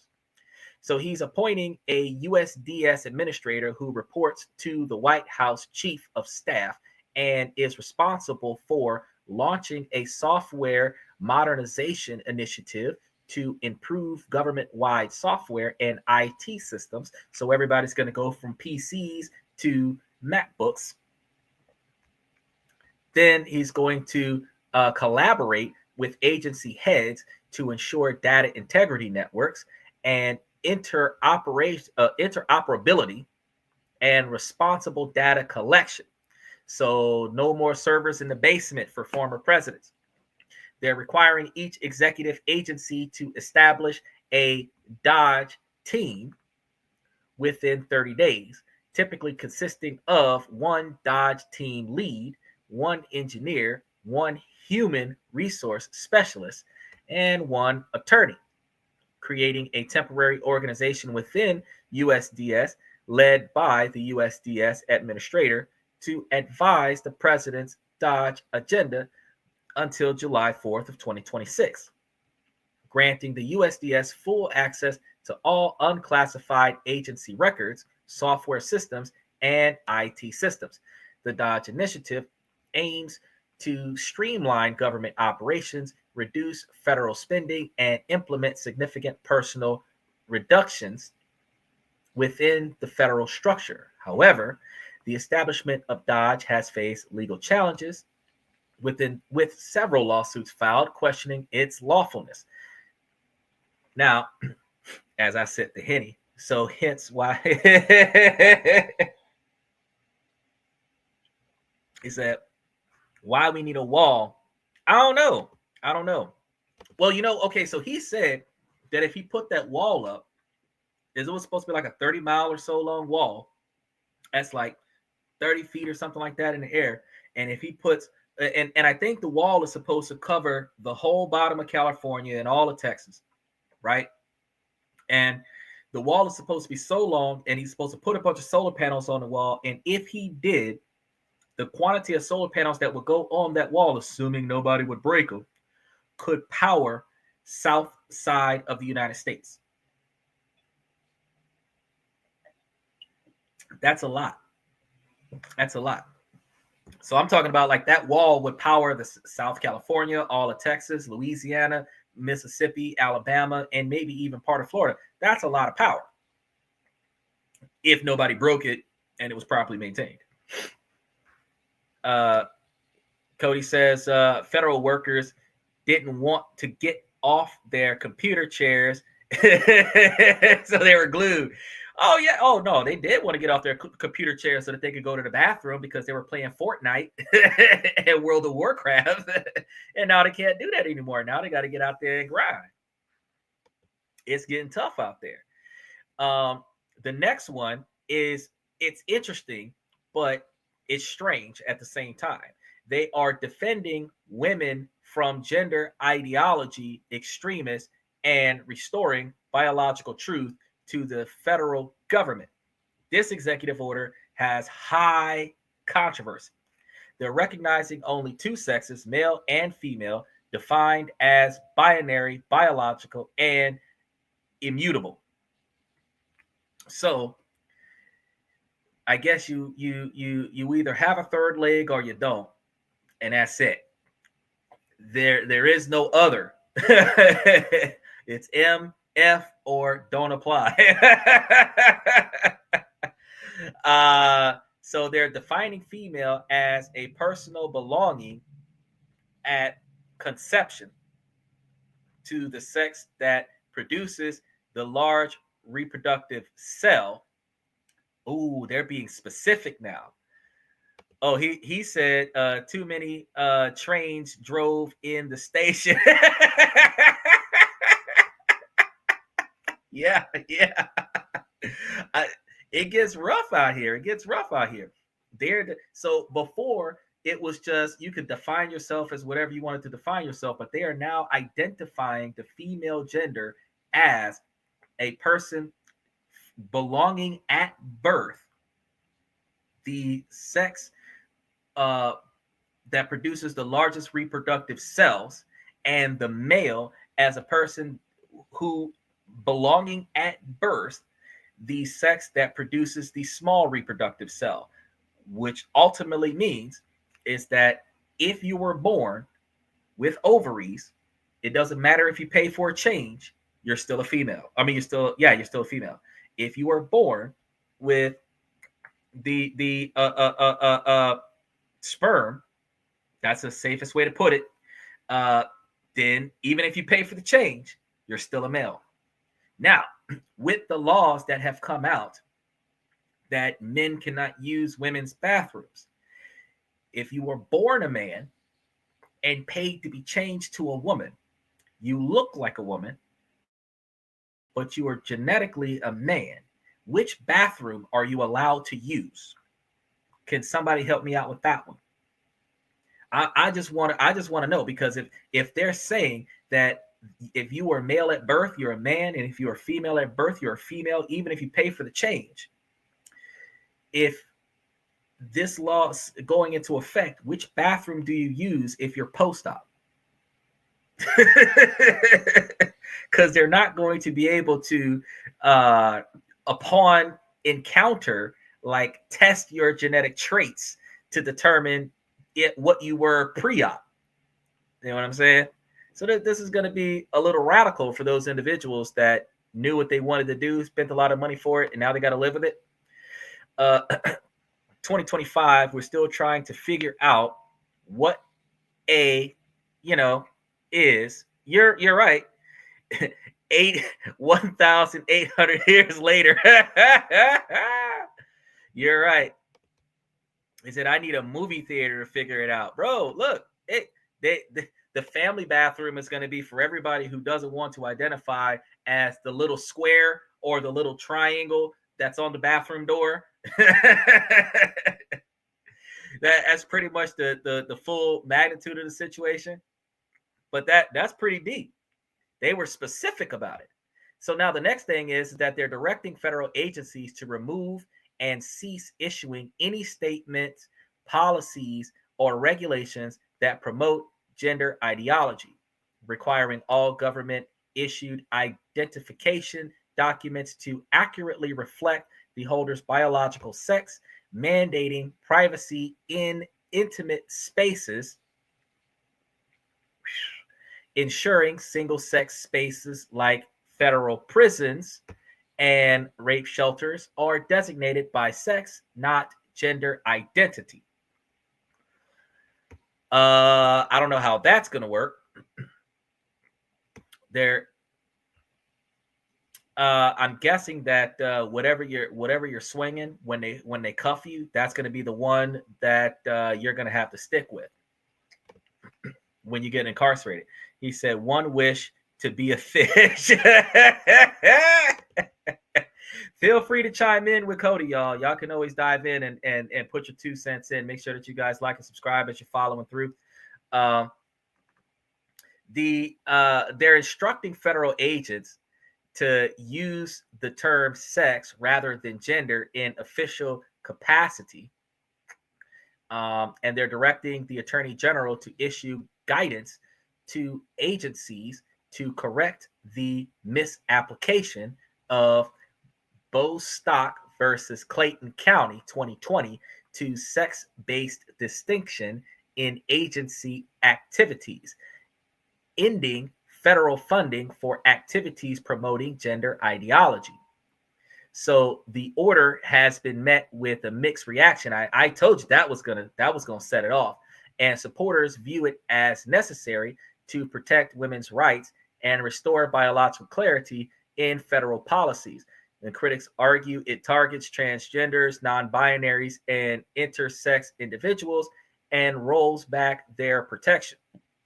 Well, you guys are approximately 15% of the country, and y'all voted Republican. So why are you going to complain about it now? Just saying. Because if you guys and 100% of the women voted for Camilla, we would have a Democratic president. But in order for 75% of the population to vote for a Republican, you can't blame it. I'm just saying, they out there going ham. Cody says it's like scrambling eggs with no recoil. Mitch McConnell was probably behind it all. But think about this though. Now, you think that's harsh, but you weren't here for the show that we did. Louisiana had enacted about 6 months ago corporal punishment to sex offenders, where they were going to receive the removal of their genitalia after they are prosecuted. So men will lose their balls, and women will get hysterectomies because they got convicted. They are talking about everyone who has finished their sentence, which means that if you're on that list, they should be able to knock on your door and take from you the last little bit of manhood you have left, and that was put in office by female government officials. I think that that's a little bit excessive, but they believe that it's going to protect people from offenders. Now, what about those individuals that get caught in the wrong spot at the wrong time? Because, yeah, if you're doing something like this to a 50-year-old man that's messing with a 5-year-old child, by all means, that's what you're supposed to be doing. But what about that 17-year-old boy with that 16-year-old girl? Like the one chick that was in that high school getting ran through by 25 different people on the football field. She's a minor. All of those boys are supposed to be catching a case. Luckily, that didn't happen in Louisiana because all of those boys would be losing their junk. But they're all in the same high school. Yeah, when you start dealing with 17 to 18-year-olds being tried as an adult, and then they're having relations with a girl that's 1 year younger than them, they are treated the same way as a 50-year-old man would get treated messing with a 5-year-old boy, which is completely different from the way the Catholic priests are being treated by the Catholic Church. So can you say that it is extreme? Or, do they really have to figure out a second way to iron that situation out? Mitch makes one coffee pot, one fan, and one pineapple look like $1 million. That's a lot. Hey, bro. It's the perception is key in that situation. An aloe vera plant in office. It's better than a cannabis plant. Now, the next executive order is that they're reforming the hiring process and restoring merit to government services. Cody says justice and law are going to start resigning. They're going to start reigning again. No, I don't think so. I don't think that justice and law is going to start reigning again. I think Law and Order is going to have a new season, but I think that we're going to see a lot more police state stuff going on, but I don't really see a lot more justice happening. Now, under this new law where they are restoring the hiring processes, they're directing the assistant to the president for domestic policies to develop a federal hiring plan within 120 days, focusing on attracting highly skilled Americans dedicated to American ideas, values, and interests. Well, I'm not getting a job with them because I'm a man of uniformity. I am not going to tell you that I'm going to cow tip in one direction just because you say that it's supposed to be for the sake of America. But if it makes sense, I'm going to co-sign on it. Cody says he's hiring. Make sure y'all like and subscribe as y'all pop in the ear. They're preventing hiring based on race, sex, or religion and excluding individuals unwilling to defend the Constitution or faithfully serve the executive branch. Now, that's actually fantastic because since they just destroyed what sex and gender represents, it's good that they're not going to pick and choose based on those criteria because that criteria is up in the air right now. They're integrating modern technology to support recruitment and selection processes. And that is going to be because Elon Musk is in the White House. So he's going to put a bunch of Tesla trucks in there. That's going to be, remember that 10 or 20 robots that he had out there mixing drinks? Guess what? They're going to have federal government badges on their chest, and they're going to be scanning you and determining if you're really valuable and ready to go into the White House. That's going to be very entertaining to see. A bunch of Elon Musk robots in the White House. I told y'all that Skynet was going to have a Digitech logo on its chest and a Tesla logo on its ass, and I told you it was going to happen. We're going to see Terminator in real time. Now, they're going to be aiming to decrease government-wide time to hire to under 80 days. They're improving the allocation of senior executive services positions in various agencies. So the order is going to emphasize merit-based hiring and efficiency in the federal workforce. It seeks to streamline the hiring process and ensure that federal employees are committed to serving the nation effectively. Now, the next one that we have here, I think we got like 5 more left, so we might be able to cover them all in the next hour. Cody says, smart cities and margin width machines, marginer writer machines. I don't know, man. Migration machines. Now, the 22nd executive order that I've come across since Tuesday is designating. Oh, margarita machines. Oh, okay. Margarita machines. So we're going to have a smart city margarita machine in the White House. But isn't that good? Because if everybody got something before 5 o'clock, they're going to be calm as fuck. They're not going to be hitting that nuke button as fast. But think about this now. We're designating cartels and other organizations as foreign terrorist organizations and specifically designating global terrorists. That is their new directive. Now, special shout out to Red Void. I see you still sitting there, buddy. Directing the Secretary of State to recommend within 14 days whether certain international cartels and other organizations should be designated as foreign terrorist organizations, which is FTOs, or specially designated global terrorists, which is SDGTs.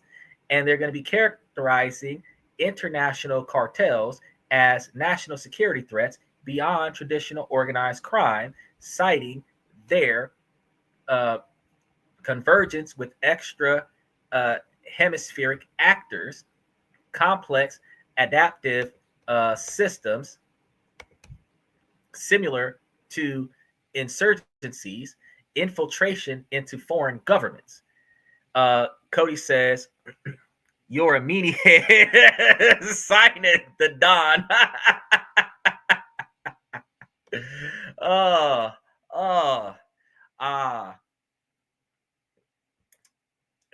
If I could become a Don, I would be disappointed at this particular executive order, because I'm like, man, I thought that the Godfather was supposed to have it made.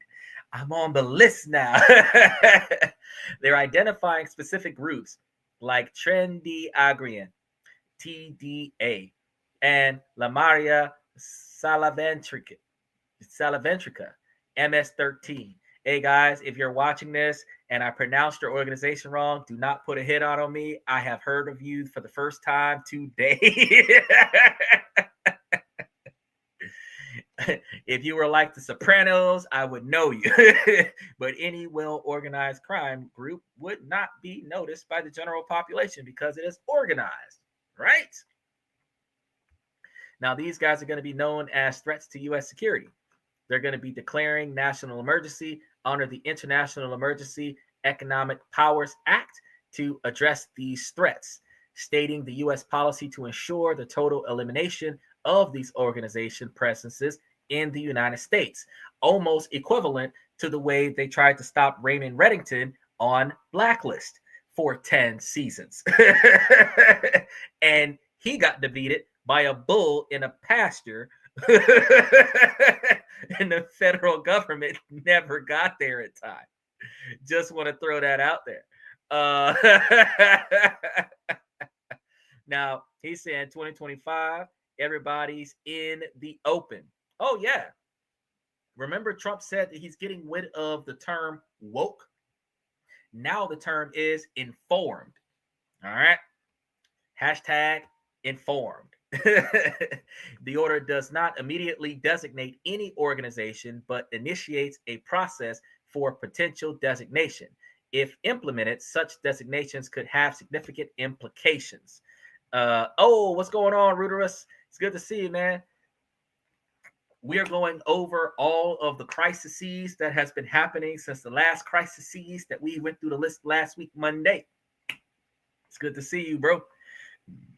He said no more cancel culture either. You all right. I'm doing all right. I'm doing all right. We're hanging in there. We're working on closing this deal. We're almost done. We just got to get a little bit more paperwork in there. And then we're going to be seeing some new sites. As you can see, everybody's enjoying themselves on the podcast. I hope you are too. And how has life been treating you? Hopefully you've been doing okay. And we're make sure that you guys hit that like button. Make sure that you guys like and subscribe as you come through here. Mash that heart button if you're watching us from the feed. You know, that's what's up. Oh, I see. It's great. Yeah. Oh, yeah. We're acting a fool up in here today. Last week, Monday, we had almost 6,000 people come through here to see what I was talking to you guys about with the president going running amok in the country. He said that he was going to hit the ground running. He was going to say drastic changes in the first 180 days. This man has made more executive orders this month than most presidents have made in the first 100 days. He did it in first 7. So I can only imagine how many more executive orders he's going to be putting together in the next 100 days, because he's like 7 days into his position, and he done use 100 ink pens to sign 100 executive orders. Now, in addition to what they're doing, they're supposed to be these are the implications. They're looking at expanded prosecution options, including for providing material support to designated groups. They're going to be using potential complications. They're dealing with the potential complications for individuals from regions where these groups operate seeking to enter the U.S. and their increased ability to disrupt terrorists' access to funds in the U.S. and international financial systems. So y'all not going to be out there with that $1 bill that looks like $100 bill trying to go to Walmart and buy y'all some Yoo-hoo and stuff. Y'all gonna have to cut that out, because y'all gonna end up in the on the wrong list. Somewhere in here is supposed to be the executive order that Donald Trump had put out, where he was supposed to be making the American flag the official American flag, because for the past like 100 plus years, the United States adopted the flag as an unofficial flag. It changes every so often. But now Donald Trump has made, we were probably the only country that I could think about that did not have an official flag. States had their own official flags, but the United States did not have an official flag. It was just a widely accepted flag. Donald Trump, one of these orders includes recognizing the American flag as the official flag and requiring it to be in all government buildings across the country, nationwide. There would only be one flag flown, and that would be the United States flag, which means they more than likely will be taking down individualized state flags.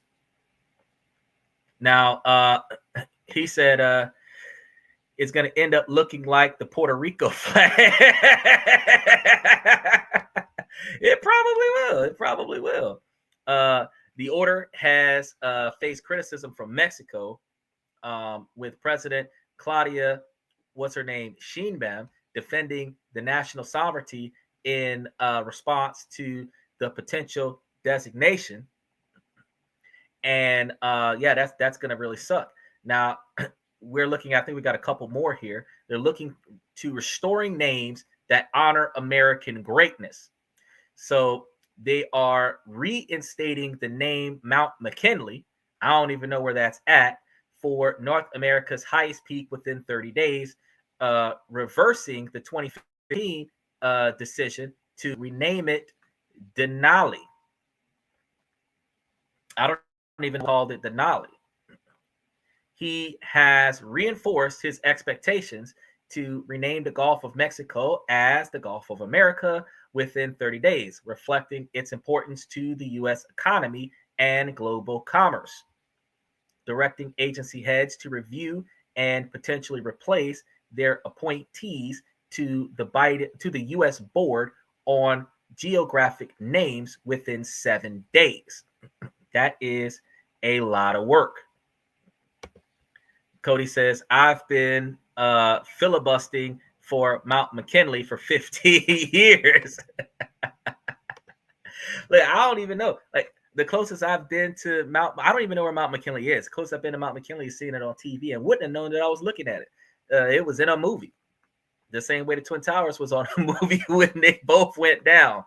Now, they're instructing the board to advise the policy of honoring American heroes in its naming and renaming decisions, encouraging the Secretary of the Interior to seek public and intergovernmental input regarding other figures or landmarks that could be honored, particularly in light of America's upcoming 250th anniversary. Well, in that case, maybe we should do a petition where you guys can have Xander from This and That recognized as an iconic figure within the 250th anniversary of American history. Because, I mean, exercising our right to freedom of speech, I am definitely putting forth a lot of effort into showing that these executive orders can potentially work. Now, the order emphasizes the importance of honoring American history and heritage by naming national landmarks in a way that recognizes the contribution of visionary and patriotic Americans, and it has already prompted action from the Department of Interior, which is advancing the restoration of historic names in accordance with the executive order. He says Uncle Sam sits up running out looking for Jennifer.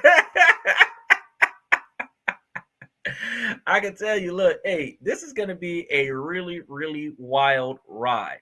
I'm not sure what to make of it, but I know for a fact that there are so many changes, and this is like 26 out of the 46 that he's done. I did like 9 of them last week, so I noticed like 10 or 12 of them that I haven't covered. I got to figure out which ones I haven't covered, but I think most of them were incorporated into most of these.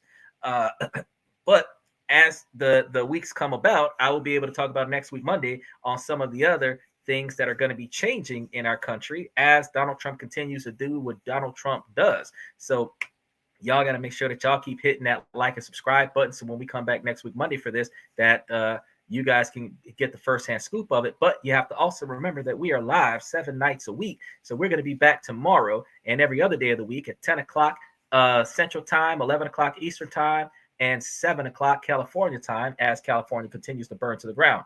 So Trump's executive orders has represented a complex and multifaceted component of his presidential legacy.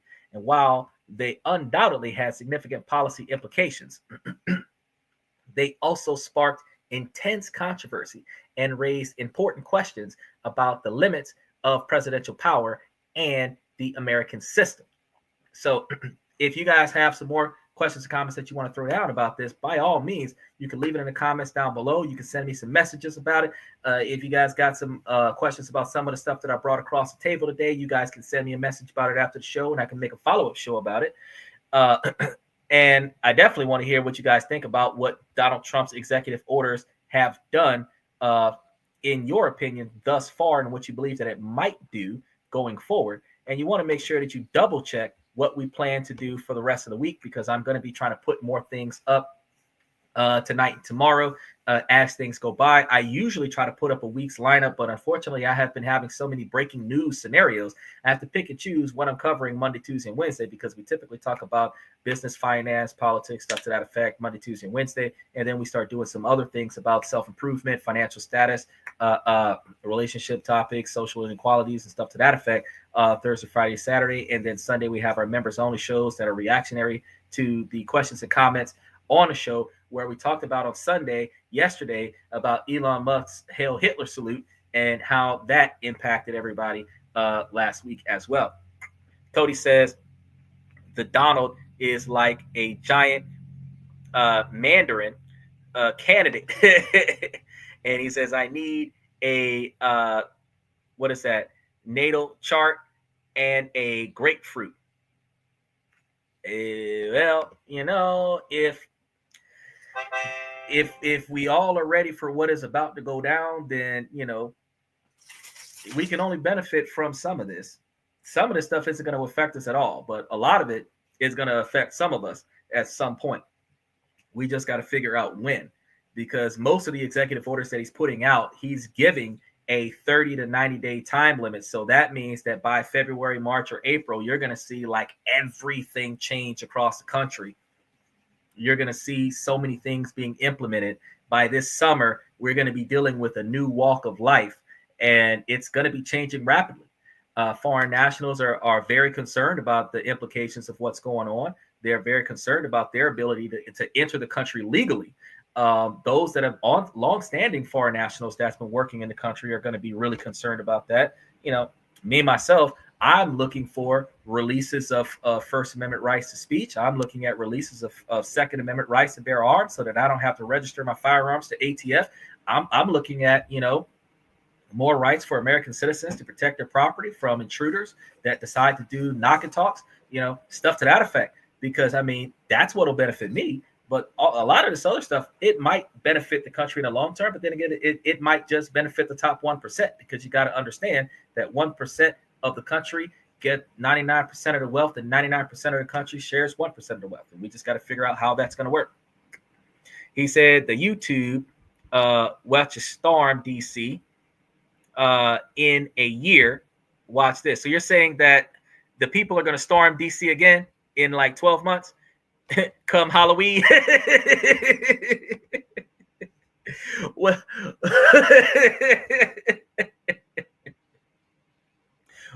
well, come Halloween, if they're going to storm DC again, since you have to identify as male or female, you can now put on a Halloween costume and call yourself trans. Because that's the only other way that they're going to be able to make it work. Because I mean, this is crazy. This is crazy. He also said that he was going to be doing away with pornography. So I'm waiting to see what the executive order is about that, because OnlyFans is on borrowed time. So ladies, make your money while you still can. Fellas, watch your favorite ladies as quickly as you can. You better get you some recordings, because it's about to go off air. It's about to disappear like Backpage disappeared twice. You're gonna be very upset. Probably gonna have to reinvest your money in something more practical, like that $150,000 AI robot that is programmed to satisfy man's every desire. At least you won't catch an STD from it. Yeah. But I love what the way things have been happening so far, because it's fast paced. It is very educational for me, but it is definitely something that I am looking forward to see, because like I told you, I already put forth the effort. I've been making change since when I started seeing his executive orders going into effect before he got elected. I started making complete changes as to how I do business. I even changed the structure of the podcast, because I'm like, nah, we got to talk about this over here, because this is going to become a thing. He said, that's crazy. They should shut all that down. Oh yeah. He's shutting all that down. I'm just waiting on it to happen. I just haven't seen the executive order yet. As soon as I find that executive order, I'll let you guys know about it. But, you know, places like P-Hub and all those other places, like, yeah, they're going to have a hard way to go. And guess what? YouTube and Twitter are going to be at the top of the list for entertainment unless Donald Trump buys out TikTok. Then it'll be YouTube, TikTok, then Twitter. But you already know that if you're talking about Donald Trump and Elon Musk, you're going to be trending on YouTube and TikTok or YouTube and Twitter. So, you know, you just got to figure out what you want, what content you want to put out there. Because if you want to get a bunch of fans, talk about Donald Trump. He said, just scribble all over Alaska and Greenland on a map, and I own it now. Oh, wait. If you're talking about Trump, bro, you got to scribble over Canada, too, because he's going over there as well. He's going to buy out Canada. He said he ain't going to go over there with tanks and take them over the hard way. He's going to invest in incorporating Canada into the U.S. economy.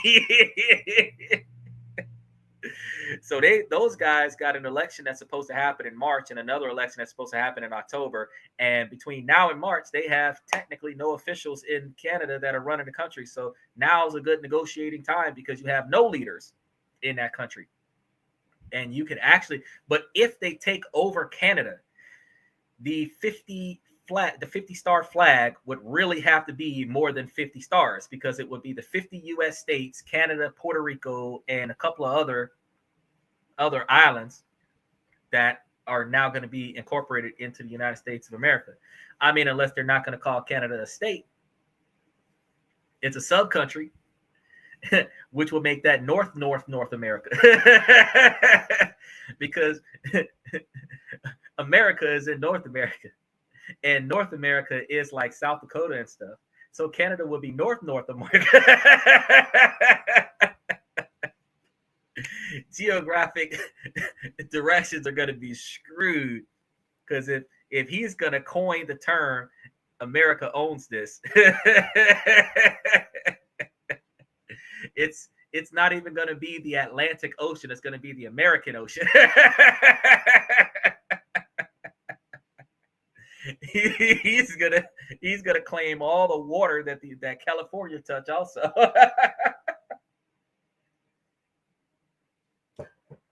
I'm waiting on a tsunami to be called the American tsunami. He's gonna send his name on everything.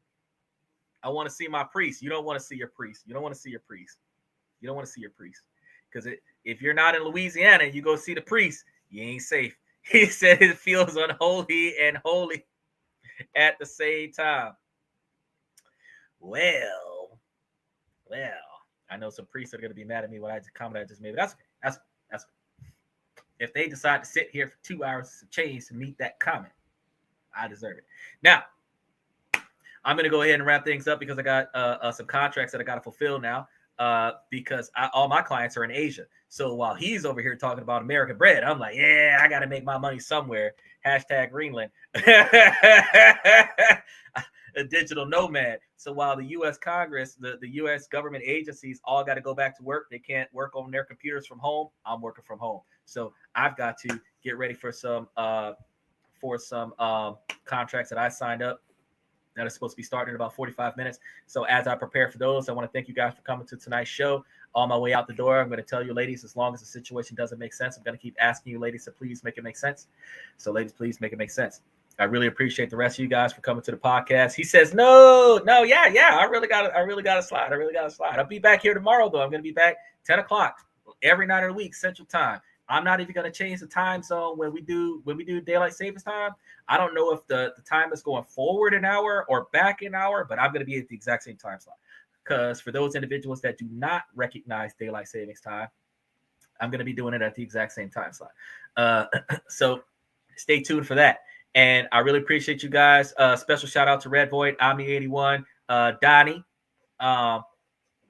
Mr. Pibbs, Max Opposer, Reese Martinez, Rudimus. I really appreciate you guys. Cody D, special shout out to you guys. And thank you for coming to This and That.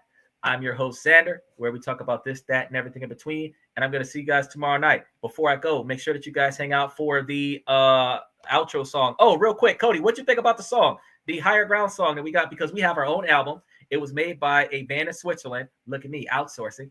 They made the intro and outro songs. We have an album on YouTube that is out right now. It came out in December. And it has 3 versions of Higher Ground. It has non-negotiables. And I think it's called Expectations Protocol. But you can click one of the links in the description. It takes you to the YouTube page. You can listen to all the songs, but you can also hear Higher Ground as we close out. So I look forward to you guys hanging out. And Cody, since you like to throw up comments as we close out the show, as your comments pop up during the outro song, if they're appropriate, I'll throw them in like I did last time. So hang out and enjoy the outro song. But if you guys want to listen to it, it's on YouTube. And I also have a link to all of the songs underneath each one of the songs if you want to go and buy it with your Amazon Prime. So just take a look at that as well. Again, I want to thank you guys for coming to the show. And I will see you guys tomorrow night, 10 o'clock Central.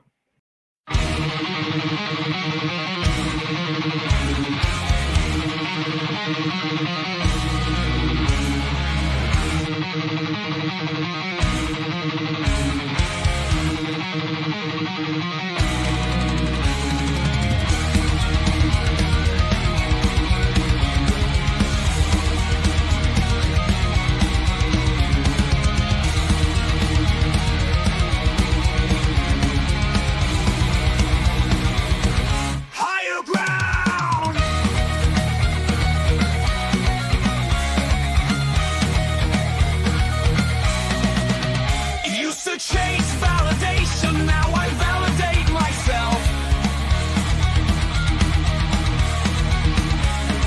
Building inner strength, putting doubt upon the shelf. No more unnecessary drama, no more wasted time.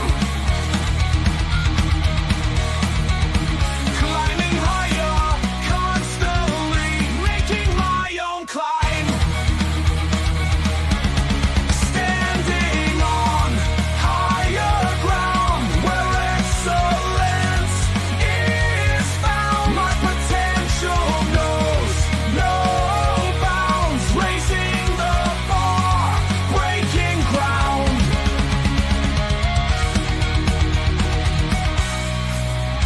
My network is my net worth.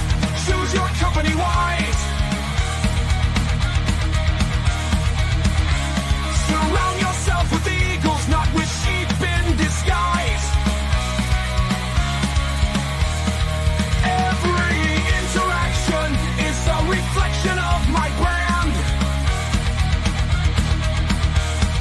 Quality over quantity, that's my personal command. I'm not mounted on higher ground where excellence is found. My potential knows no bounds, raising the bar, breaking ground.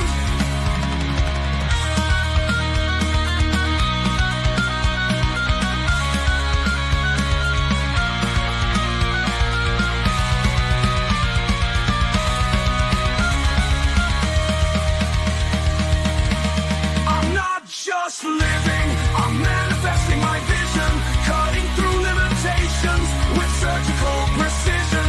My expectations are my compass, my respect is my shield to mediocrity and chaos. I will never